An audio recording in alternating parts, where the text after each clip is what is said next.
If you've ever stared at a simple task, answering an email, folding the laundry, starting that project you've put off for weeks, and felt an unexplainable heavy resistance, you are definitely not alone, and you're not broken. Today we're talking about executive functioning, the brain's management system, the behind-the-scenes skills that help us plan, prioritize, remember, and get things done. Because when that system glitches, even the smallest task can feel like a mountain. I'm joined in this conversation by a special guest who has a gift for translating neuroscience into real-life language. Meet Dr. Leslee Marcom. I'm Leslee Marcom. I'm a psychologist, and I'm the Regional Clinical Director over our South region at ERC Pathlight. I'm really excited to be here today to talk to you guys about executive functioning. Dr. Marcom will help us understand why executive functioning challenges show up, not just for people with ADHD, but for anyone dealing with anxiety, depression, learning differences, chronic stress, grief, or even just a bad week of sleep. Together, we unpack common myths, explore what daily life actually feels like when executive skills are lagging, and talk through practical, evidence-based strategies, from tiny momentum-building steps to using external tools as your brain's scaffolding. So whether you're someone who struggles to start tasks, someone who loves a good checklist, or someone supporting kids, students, or employees through these challenges, this conversation has something for you. You're listening to Mental Note Podcast. I'm Ellie Pike.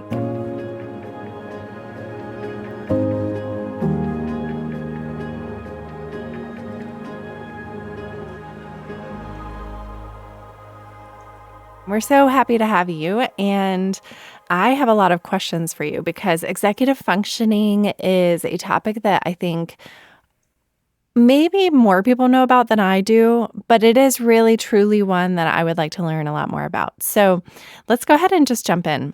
So for all of us, can you share what executive functioning is in just like simple layman's terms?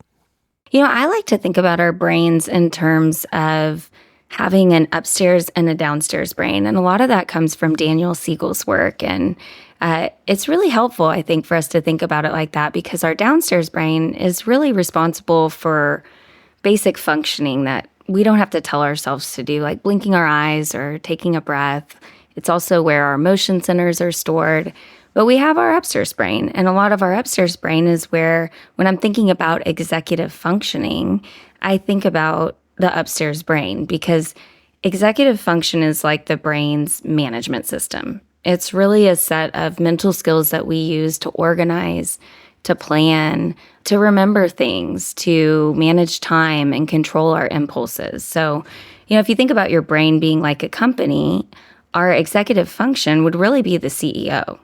And the CEO is not the person who does all the work, but they're responsible for directing traffic, making sure that things get done in the right order, making sure the right people are in the right jobs.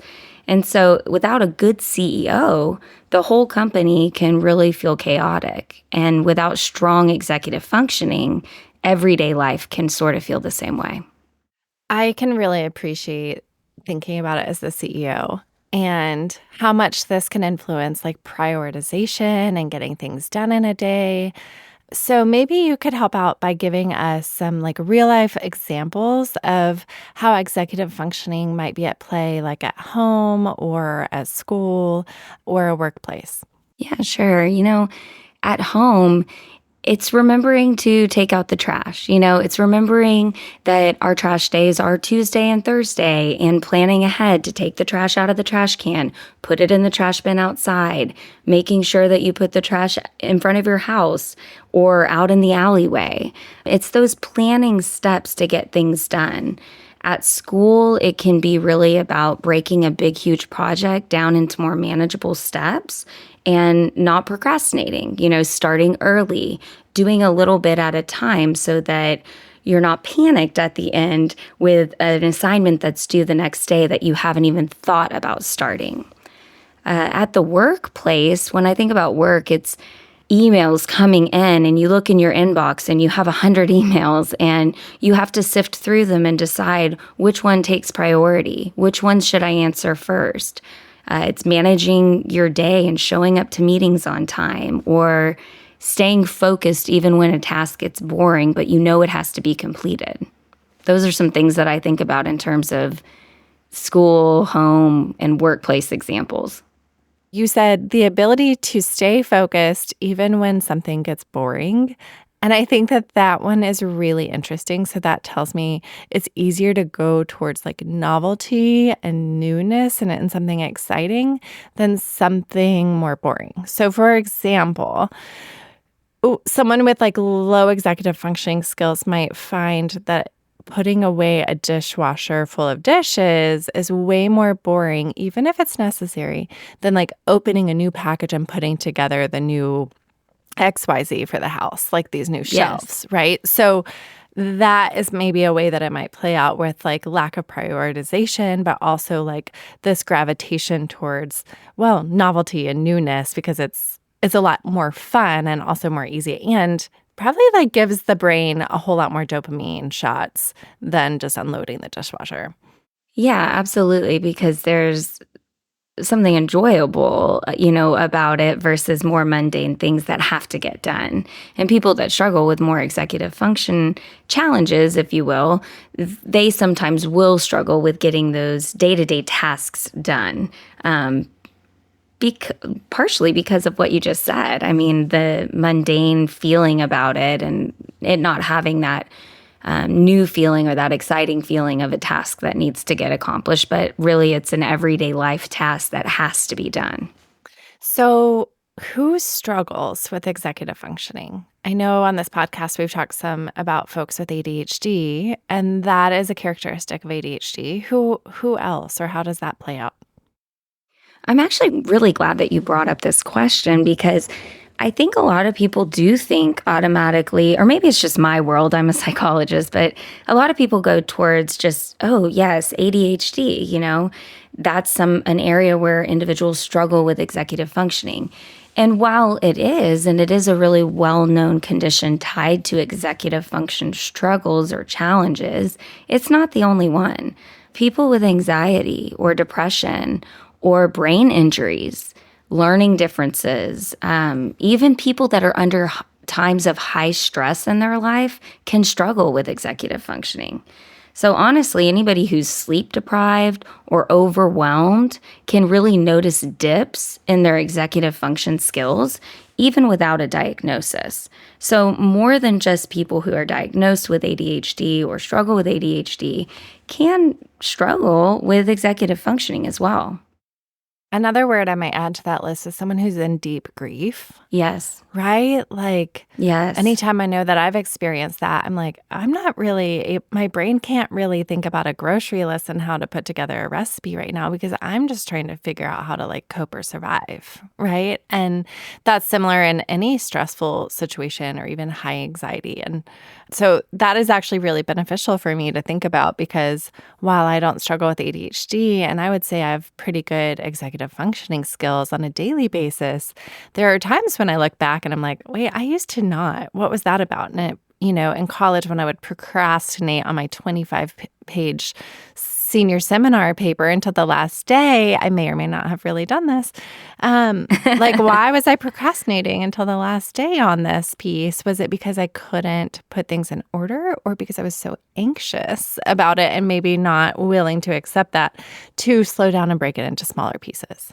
Right, exactly. And your stress was probably higher as well. Yeah. But I acted like it's fine, everyone. It's fine. Or I'll just get it done later, right? Yeah. Yeah, absolutely. So, what are some of the most common misconceptions that people have about executive functioning?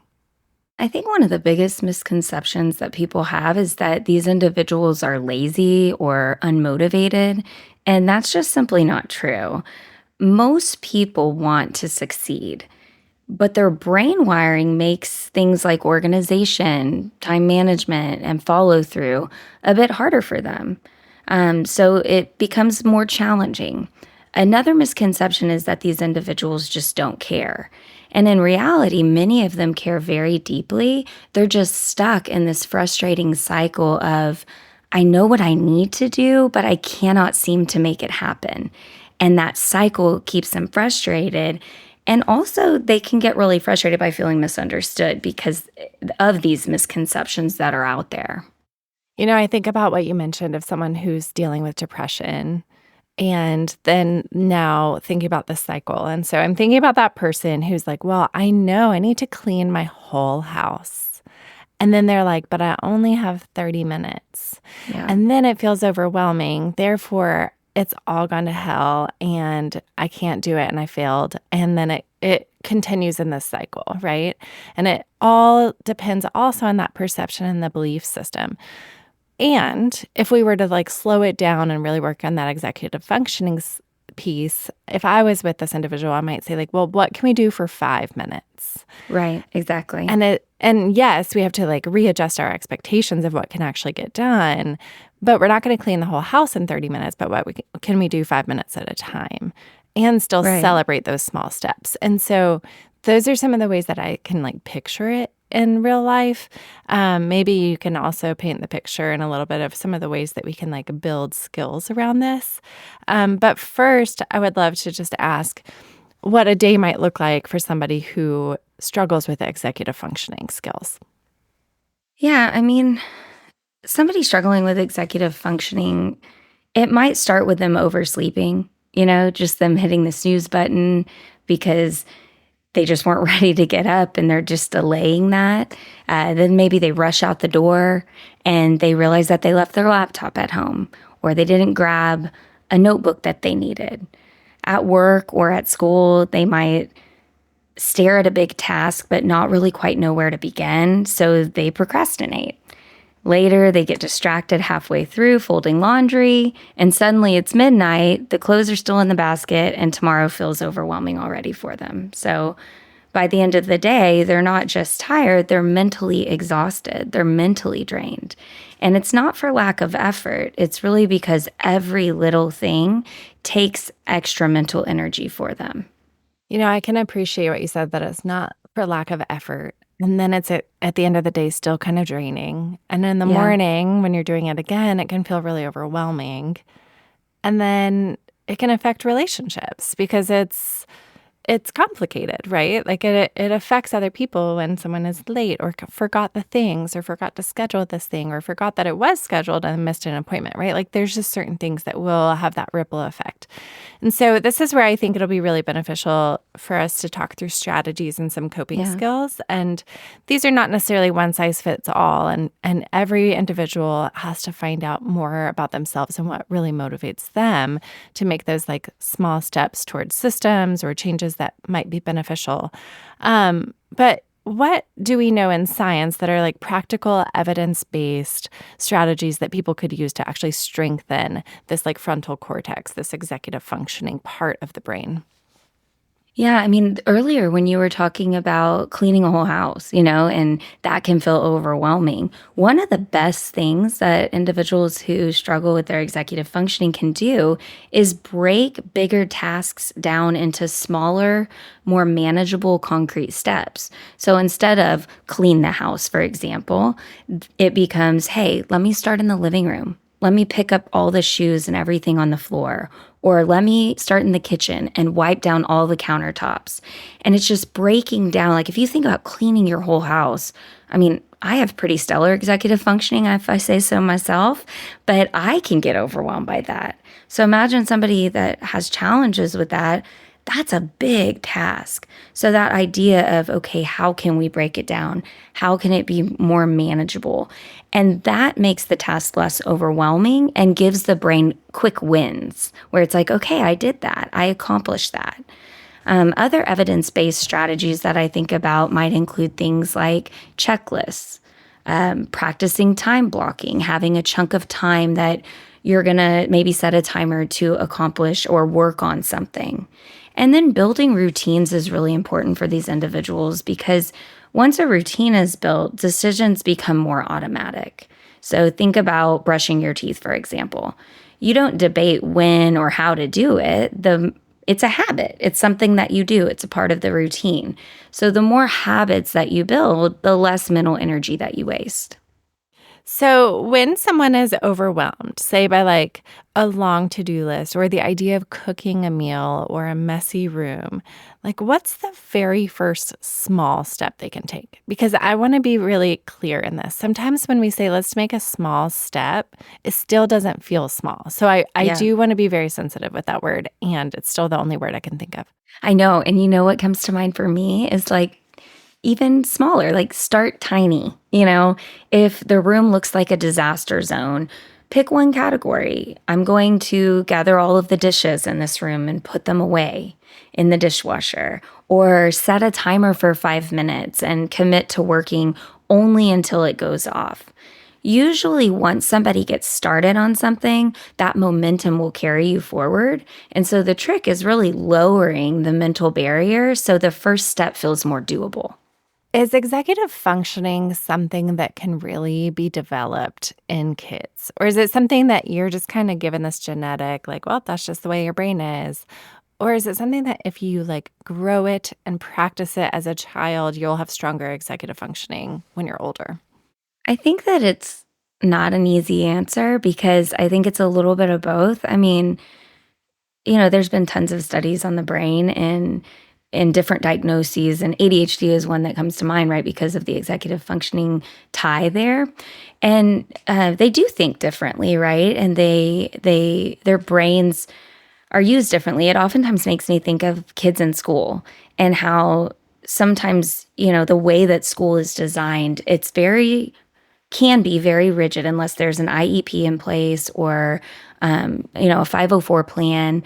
And it's like, no, this is the way we teach. And then you have those stellar teachers, right, that are like, no, I'm going to modify for these kids that learn maybe this way, or there's pull-out groups for kids to go and learn a different way.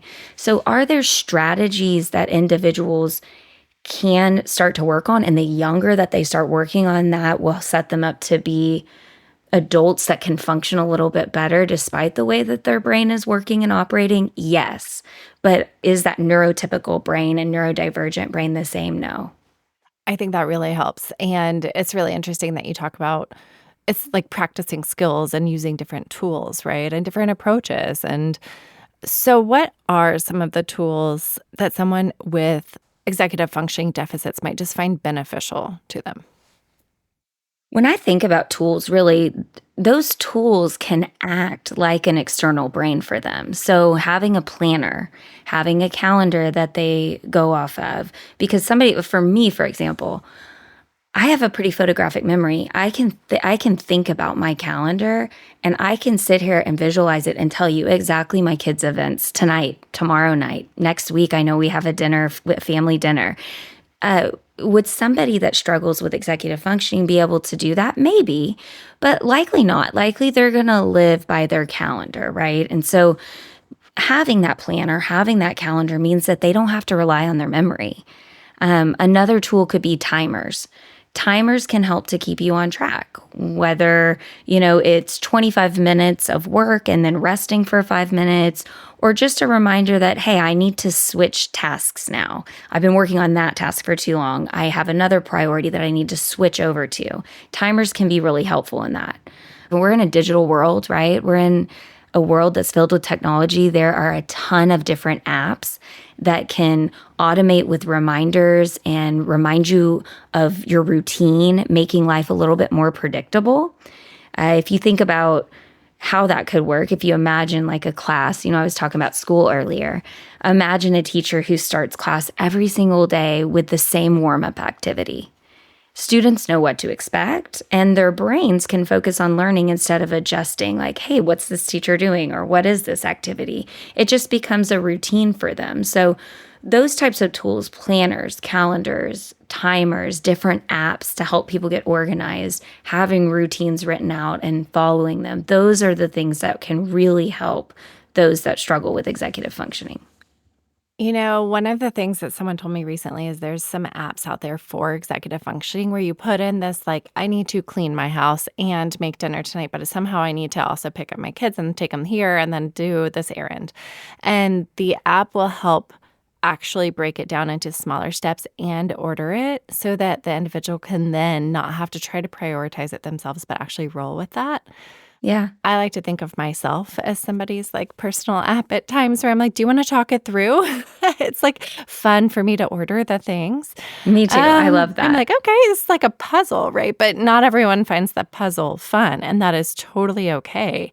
And so we just have to like look in different corners to find the right tools. And I think it's important to recognize not every tool is going to work for everyone, right? Like it might take some focusing on one, and then you realize, well, I forget my planner everywhere. So, but my phone I keep, right? So maybe I'll use my phone as my organizational tool. Exactly. And that's really why technology, that's like a pro of that. That's a pro con list. That's on the pro list for these individuals because they're not going to, I mean, they might forget their phone, but a lot of people are so tied to their phone. So, having those things digitally and on their phone with apps or timers that are set up can just be so helpful. Which, as we say that, I'm like, yeah, there are lots of pros, but then how easy we can get sucked into our tiny little light box of a phone. And I then know. how important it is if we are going to use our phone as a tool for executive functioning to also minimize the noise and the distractions in other ways. So whether that's just setting, I have my timer that tells me after 15 minutes of Instagram a day, it's like, That's enough. it's enough. And, I have to like actually listen to it for it to work. Hmm. So there are challenges in that because it's also easy just to click not now. But I do want to mention that I think that that's really important, right? If we're trying to agree. minimize the noise, we have to create systems that also minimize the noise so we can stay focused. Yeah, I couldn't agree more. So what role would you say therapy or coaching or even medication could play in with supporting executive functioning? Yeah, they each play a different role.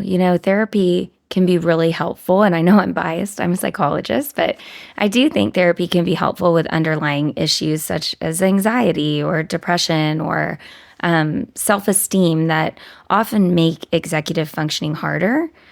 Coaching to me is more skills focused. Think about it like a personal trainer for organization and time management, which are two things that people with executive function challenges really struggle with. And then there's medication, especially for people with ADHD, it can level the playing field by helping the brain regulate attention and impulse control. And often the best results really come from combining these supports together. I mean, if somebody's going to start with one, then great. But I am a big believer that doing these things together can be really, really helpful. So, I'm going to put myself in someone's shoes that might be struggling with executive functioning. And I would listen to this podcast and be like, okay, yeah, okay, well, I'm going to start this new list. And then the list gets really detailed. And then it gets like overwhelming. And then I might be back at square one where I'm like, wait, that system didn't work for me. This is still really, really hard. For some people, that might be the case. And so I'm wondering, like, what is that tipping point or what are some like ways that we can be aware that it's like, okay, maybe I'm like hitting this tipping point where I might need that additional support of that coach or that medication or that therapist? Yeah, that's a great question. I think that, we reviewed a lot of different tools. We talked about a lot of different strategies, and those are places to start. And if individuals start there and they realize, oh my gosh, I'm making checklists and my checklists have checklists, and then it feels like they're not able to get those wins that we were talking about, like giving their brains those wins, and not able to effectively do it, then that might be time where it's like, hey, I need some additional support. I'm going to need somebody walking me through this, whether it's a coach or it's actual going into actual therapy and really having somebody work alongside you. Another big indicator is when it starts to impact relationships. A lot of times, people might not understand fully what it's like for these individuals, and they might have expectations that are just continuing not to get met. And remember, I talked about it not being for lack of effort, and it might be viewed as, hey, I don't care. So those are times where, hey, that might be indicators that we need to seek out a little bit more support to get started, to get on track, to get the tools being effective, to making sure that all the things we talked about today are things that can actually be put into practice. In addition to that, right, our environment really matters. So we have support people on this call or teachers, family members. What are some tools or just tidbits that we hope that they could take away so that they could support their loved one who struggles in this way? So environments matter. Environments make a huge difference. So at home, if there's parents on the call, parents can really work hard to support in ways by creating clear routines and visual reminders for their loved ones instead of feeling like they're constantly nagging them verbally to do things, so they can set up ways to help them stay on track by doing those things. Teachers, as I mentioned before, they can modify how they teach. They can get them in different small groups. They can break down assignments into steps, give students different checklists that they can check off and make sure that they stay on task, or even allow extra time if that's needed. When I think about work as well, employers can help out a lot by setting clear expectations, very direct and clear expectations. There's tons of different project management tools, tons of different ways in which they can help support them through different systems. Checking in with them regularly is really important as well. And I want to make sure that I note that it's not about lowering the standards for these individuals. It has nothing to do with level of intelligence, right? They are very capable individuals. It's really about building scaffolding so that people can reach those standards more effectively. I hope that that's the takeaway that everyone gets on this podcast, is that struggling with executive functioning has nothing to do with intelligence or ability even. And I love what you said about creating scaffolding. So thank you for hitting that point home. And if anyone is listening to this podcast, I really hope that you, one, just feel more compassion for an individual who struggles in this way and can help notice those signs when you're like, hey, you seem a little stuck. Is there something that would be helpful to talk through? Like, I would love to support you. And then secondly, if you're the one struggling, I think just knowing that you're not alone and that also this says nothing about who you are as an individual or your overall passion, abilities, motivation. And that this is also just really hard and we can empathize with that piece. So thank you so much, Leslee. You've just been such an incredible and informative guest, and I look forward to more interviews with you in the future. I do too. Thank you, Allie. As we wrap up, I'm struck by something Dr. Marcom said. Struggling with executive functioning isn't about intelligence or motivation. It's about how the brain is wired and how much support we've built around it. When we understand that, compassion becomes the starting point, not the afterthought. Today, we heard that executive functioning skills can grow and improve, especially with the right mix of structure, tools, practice, and sometimes coaching, therapy, or medication. And for supporters, parents, teachers, partners, bosses, your role isn't to lower expectations, but to create the scaffolding that helps someone reach them. If this episode made you feel seen or gave you new ways to support someone you care about, you're in good company. Executive functioning touches all of us in one season or another. Thank you to Dr. Leslee Marcom for sharing her expertise, and thank you for listening to Mental Note Podcast. Our show is brought to you by Eating Recovery Center and Pathlight Mood and Anxiety Center. If you'd like to talk to a trained therapist to see if in-person or virtual treatment is right for you, please call them at 877-850-7199. If you need a free support group, check out eatingrecovery.com/support-groups and pathlightbh.com/support-groups. Also, could you do us a quick favor? Leave a glowing review for us on iTunes, Spotify, or wherever you're listening. Don't forget to sign up for our e-newsletter and learn more about the people we interview at mentalnotepodcast.com. Doing these things really helps our show grow, and we are so grateful for your effort. Mental Note is produced and hosted by me, Ellie Pike, edited by Carrie Daniels, and directed by Sam Pike. Till next time.